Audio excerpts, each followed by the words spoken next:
Hey fellow agents, this is Agent Smith, and after a long episode yesterday, or the last time this was on, I'm not quite sure if it was a Friday or a Monday, so I haven't really counted up how many I have or where I'm at. I just kind of throw shit up. But either way, after a fairly long episode last time, we're going to go ahead and continue this one on as we end our time on this gas station brig, or barge, and continue down the river left? Or Echo River, I think it is. So, let us continue with the story that is Kentucky Route Zero. As we exit this gas station. I don't think there was any reason I need to be in there. I feel like I might have missed something, but I don't know. You know what? Let me go and double check to see if there's anything if I walk around.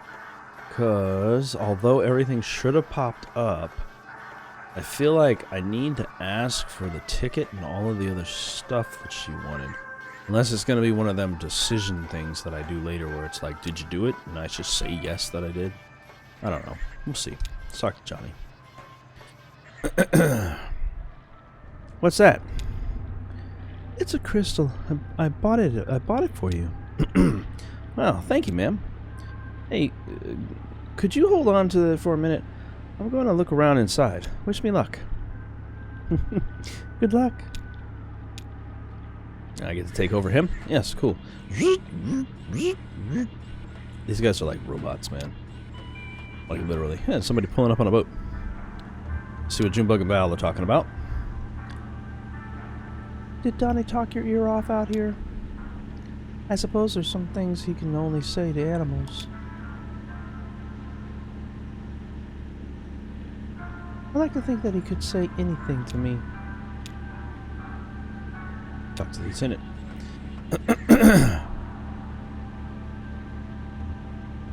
Hey man, how's your night? Quiet. Where are you headed? Helping some new friends like to make a delivery. Or along for the ride anyway.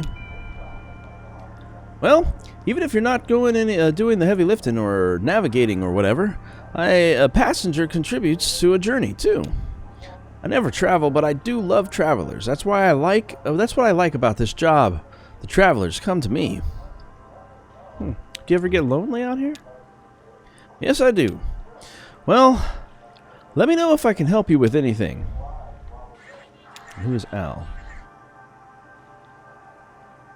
Gloria, it is good to be among friends. Suit yourself. What are you so excited about? I can't help it. Every time I step into this boat alone, I think this could be the very last time. And then every time I come ashore, back among people, I think, Glory, it is good to be among friends. Helps to keep things in perspective, I guess. It's a ritual of remembrance for me. Tonight, particularly so, it's my birthday. I am 5 years old. I'm sorry? Because he looked a hell of a lot older with a beard. But I'm going to let go. Do you know why I say that? Well, I'm going to tell you. 5 years and some days ago, I set out on Echo River alone, or so I thought at the time. I was looking for an ice floe. They're occasionally rumored to travel our humble artery on their way from who knows where to who knows where. Who knows why? It's a mystery. An hour into the journey, my lantern gave out. Now, I always carry 3 or 4 spares. You'll never catch me in the dark again. Lesson learned, buddy. But that night, when the lantern went out, I was stuck in the dark. I kept my arm extended, running my fingers along the cave wall, trying to keep my bearing as best I could as I could, and at least make sure I wasn't going in circles. I just prayed I'd find another traveler who knew his way back to the lake or above ground, or even just a crack in the rock to get a glimpse of moonlight. I had a large bag of apples with me. After a long time, maybe a day, I was getting weak, so I took my hand from the rock to tear the bag open. Well, when I reached back out, I couldn't find the cave wall anymore, or any other. I was totally unmoored, buddy. Totally adrift. And it was dark. I started counting time and apples eaten. I drifted into despair for 4 apples. And then I schemed and planned and dreamed for 2 apples. Finally, I came to accept my fate, lost at sea. In this phase, I think would have continued indefinitely had I not come down to that very last damn apple. Picture me, feeling around in the empty bags, certain that somehow there was another one of these fist-sized chunks of life-giving fruit already softened by time and probably an unappetizing brown. Nope, that was it. Just as I was about to bite in my last meal, I felt a tickle on my upper lip. It hatched. Right then. Could have been a moment later, or I would have eaten it. My last apple was infested by a damn fruit fly maggot. Well, that should have been the end of it.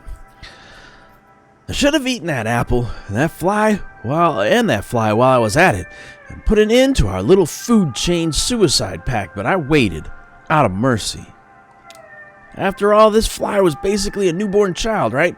A gross insect child, but it's still a child, right? Born into the darkness and famine, hungry and alone even. And, I mean, can you imagine that? No other flies out there on the boat, never would be.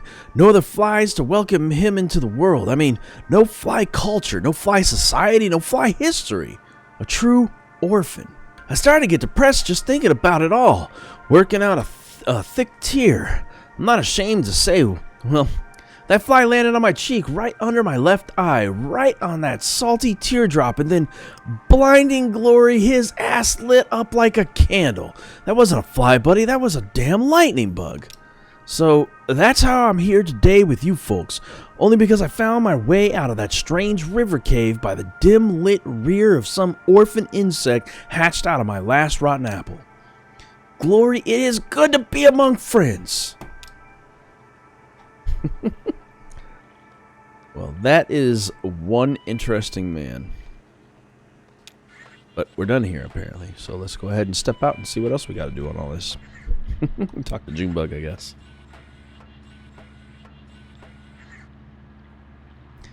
That guy's a trip. This gas station, that gas station attendant, did you talk to him? It's funny. He actually reminds me of that frog we had for a bit. What, that frog you had? I like to think he was part of the family, you know? Okay. So how does that gas station attendant remind you of a frog? Well, I didn't know. I don't know, because he liked to talk, I guess. He actually didn't. It was the other guy that talked the most. Maybe we'd pick another one up. A frog, or a cat, or an iguana, or something. Feeling lonely, Cricket? Not exactly. Not like the guy in the gas station. That guy lets the world wash over him, static like a rock, but you and me both together, I mean, we're always moving, always changing. I think it's because we feel safe with each other, you know? Free. We can try stuff out, change our clothes, swap parts around, just play. I'm only lonely just I'm not lonely, just curious. With another person to play with, what else could we be?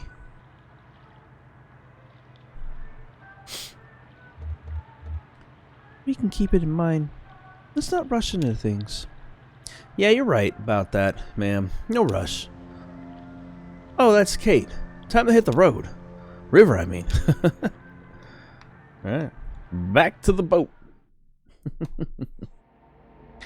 As we continue on, I'm assuming it would be the hippie dude for these segments. See that small brick building? It used to be an upholstery shop. Now it's inhabited by a very skilled taxidermist, whose art is greatly in demand. When it was an upholstery shop, it didn't see nearly as much business. The old shop's name has been lost to the time and weather. This was decades ago. The only trace of it now is the grayed frame of an old sign behind the new lettering, which now reads Trapper, Stalker, and Sportsman. And then below, smaller, no specimen is too exotic, no arrangement too fanciful.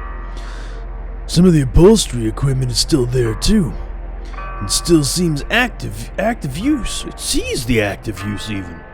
At least in the resident artist is the resident artist, though she's not the owner of the shop.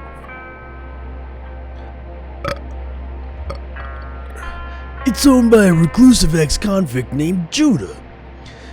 Very little is known about him. His crime is generally assumed to be violent or something gruesome or some detail, though of course, that's all speculation and probably comes from his association with the taxidermy business.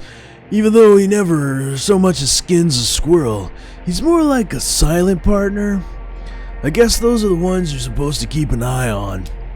But Judah is old and keeps to himself, and the consensus seems to be that he paid his debt to society, whatever that debt may have been.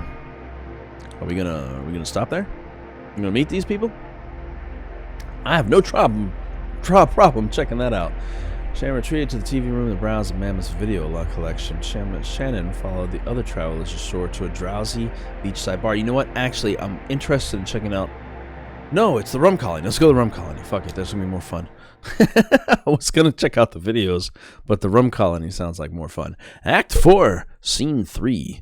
I wonder, though, if I took the boat route, would it have been more of that?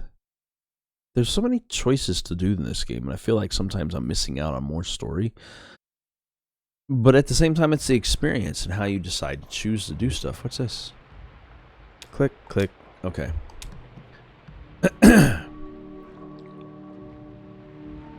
Is this the same Johnny? Yep, sounds like him. Yeah, it is. Okay. Our friend Serrano is booked here tonight. He's pretty good. He's a wizard. A wizard of the lap steel guitar. How much time do you think we have here? No rush, I don't think. Kay says just to wander back whenever. This is a take it easy kind of stop. She doesn't even blow the foghorn to round up the crew here. No point. Something about this spot is like wax in the ears when it comes to timetables and responsibilities. I was supposed to meet someone here earlier tonight about some bike parts. Hope she's still around. Well, I'm sure she is, ma'am. Half sleeping into a fragrant mug, even, with all the other wayward sailors. Turn on the light so I can see, 'cause it's kind of dark as a bottle. I'm sorry, I said there's a bottle. There we go. Shannon finds a bottle. Its label is worn away, but the words Hot Hell Rum, with an H, are legibly embossed on the glass. Rum. The bottle is empty except for a sleeping crab. This guy is trying to take... Hey, Rick. What kind of voice does Rick have? This music is so sweet. Don't you think so? It's like a flower, I think. A delicious heavy flower, like this flower in my drink. It makes my eyelids feel like petals, wet with early morning dew. Have you ever slept on the beach? Can't say that I have, and I had the opportunity. No time like now. Come lay on the sand. Have some of this drink. I forget what it's called, but they put a pale pink flower in it. Isn't that tranquil? Oh gosh, I'm so stressed out. What are you stressed out about? Work, love, the weight of each approaching day. Everyone deserves to rest, don't you think? Even you and I. This looks like a good place to rest. I like the music here. I like this drink with the pale pink flower in it. I like the sand and the dark water, like a deep mirror. I like the whispers of my colleagues from the other side of the beach. You know, my colleagues and I are meant to be celebrating something of a milestone here this evening. I wonder if this is a different Rick. In which case, no, I bet you this is the Rick from the building. And if it is, then that was actually pretty much the fucking voice I gave him. Wow. Rick just looked like a nerd voice. But anyway. A milestone? It's true. Well, it's kind of hard to explain. Bureau of Reclaimed Spaces, ever heard of it? Yeah, we've been there a few times. Of course. I met you there earlier tonight. You were up on the top floor. You were all nerdy and shit up there, too. Oh, of course. Good to see you again. Oh, wait. Now I remember. You came by to see Lula. I mean, senior clerk Chamberlain. Oh, our dear Lula. I mean, Miss Chamberlain. Tragically, she couldn't join us tonight. Jumped ship at the last minute. She said she had packing to do. I wonder where she's going. A profound sigh. All this conversation is making me lightheaded. I think I'll shut my eyes a bit, maybe just halfway. I'll listen to the water and this sweet music, and the whispers of my colleagues. Shop talk. Can you believe it? Still working, always working. It's better. I think to sleep. Yeah, it's better to sleep.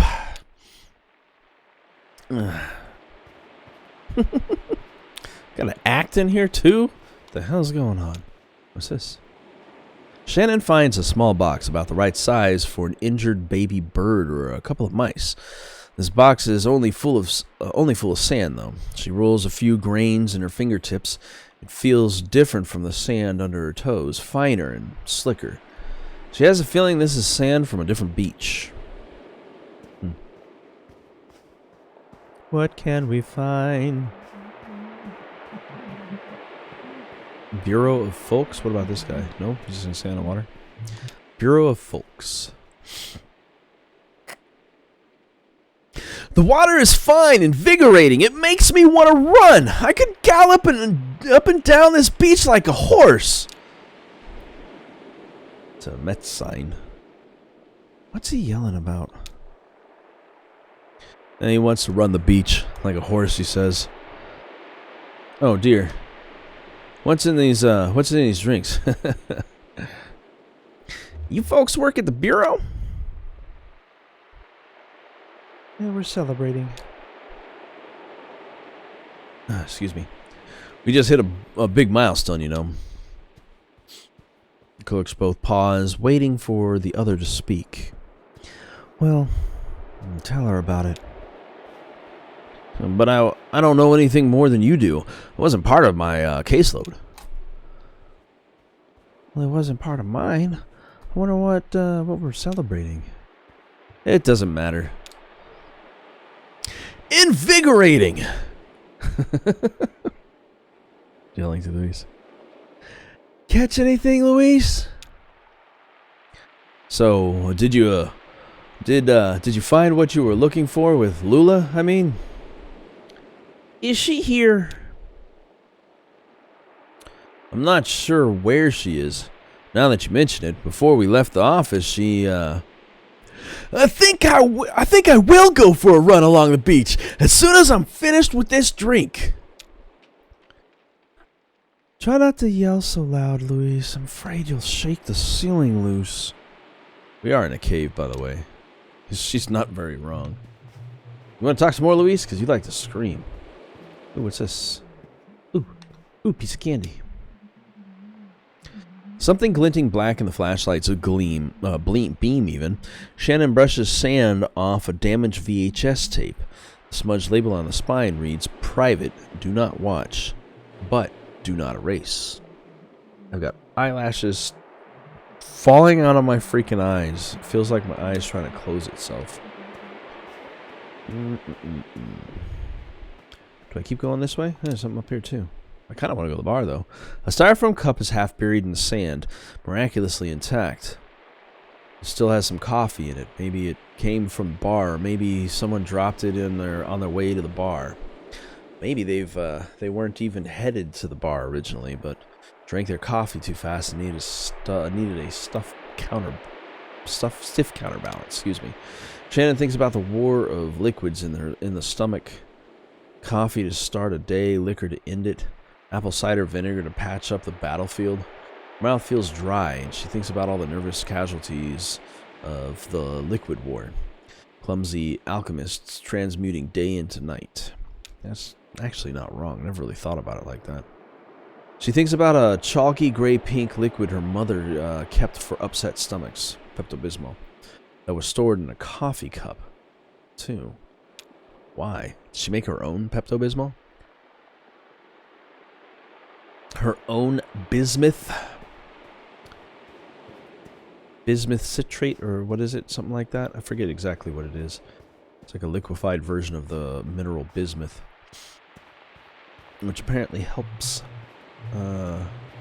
settle the tum-tum. Let's check along the beach to see if there's anything more. Yep, there is.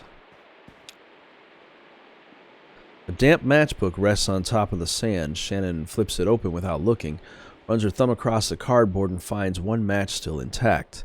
She stares at it, transfixed by the texture on her fingertip, and she wonders if it will flake apart and leave her hand smelling and feeling like fire for the rest of the night, or if the cold lake water has already washed away that part of the match, the part that smells and feels like fire. I mean the head, match head. There's Will. Awesome. I think that's his name. Hello, hello. Happy to be here now. I heard a shuffling. Are you dragging your feet or just enjoying the sand behind your toes? Can we get a little deeper on there? Deep in thought, I guess. I think you have something weighing on you, and I respect that enough not to press the subject. We're always being pressured to talk about our problems. It's all over the radio and the self-help sections of the bookstore, but my ethos is just sit with it, alone inside yourself. My spiritual advisor says, if something is boring after 2 minutes, try it for 4. I think that applies to any other dissatisfaction just as well. I want to ask you something. I thought of it. Woo, my voice cracked. I thought of it earlier, but it doesn't seem like the right time. I'm sure you know what I'm getting at. Oh boy, that scratched my voice. Ugh. That raspy tone without a deep enough tone with it. I gotta get it a little bit deeper, and then it doesn't hurt as much.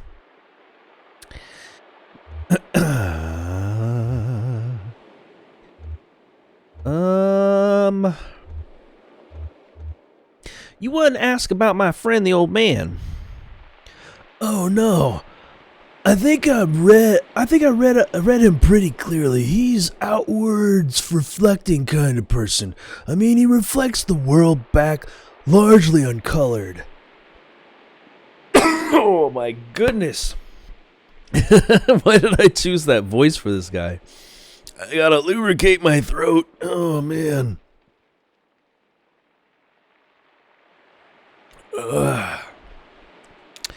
You and I, we are inward reflecting, I think. God, I can't get it right. You and I, we are inward reflecting, I think. It seems we prefer to nurture the best and worst of ourselves in quiet and interior spaces, and that's okay. Wouldn't you agree? Is that what you want to ask? No, it was... Well, I forget it now. Typical. Well, damn. I thought I saw Ezra run by. Did you see Ezra run by? Where did he go? Where did he run to? The kid is quick. Oh well, I'll keep the light on and see what else is over here. Looks like something on the ground here as well. Shannon pulls a feather from the sand and brushes it clean. When she was a child, she collected feathers. Not the way a hobbyist collects trinkets, but the way a clump of dust collects more dust by static electricity. She deposited them on the kitchen table at the end of the day. Weaver's mother said it was unhygienic. Shannon's mother said that was American germaphobe bullshit and put them in a vase. Yeah, we are. Look at this drink. An untouched drink sits on a table, forgotten or abandoned or simply wasted. Wonder what that's about. Do a little circle. Conway. Even he is here relaxing. There she is. You have to try one of those flower drinks. I feel like I could drink 100 of them. Not too sweet, not too strong. You know, a real session drink. My favorite kind. We'll be scraping you off the beach. Nah, it's not one of those. Not one of those really strong drinks. Just sort of... It doesn't taste like a flower. I mean, not like a flower smells, you know, perfumed, sickly sweet. Like a star thistle flower. You know, my mother was obsessed with those awful weeds. We had a small house just about leaned up against a hill, and every spring that hill would explode with yellow star thistle. I got phlegm from doing the other voice. And she'd tear into them, wild. I mean, really enraged by it. She said they were an invasive species, like foreign squatters on her land or something. I used to think she was such a wicked old lady to get so violent about it. After she died, I mean a few years after, I came by the house again. It was spring, and I didn't see a single yellow flower on that hill. She must have finally got them, or maybe they followed her home. More old stuff. I'm drowning in old stuff tonight. Feels like I got piled up all around me, like one of those old guys you hear about who never threw anything away. You know what I mean? Don't worry about all that stuff. Just try to stay in the here and now. Yeah. It's a nice idea, but I'll tell you what I'm learning tonight. I don't belong in the here and now. That check's been cashed. Sorry, I'm not making sense, am I? I just mean to say I can't look at anything without remembering something else. Then that reminds me of something else. I'm buried in it. I just need to get my head clear for a minute. Get a clear view of the day. Get oriented. There was a time when I felt this way. I'd bite the bullet, try to sober up and get a job.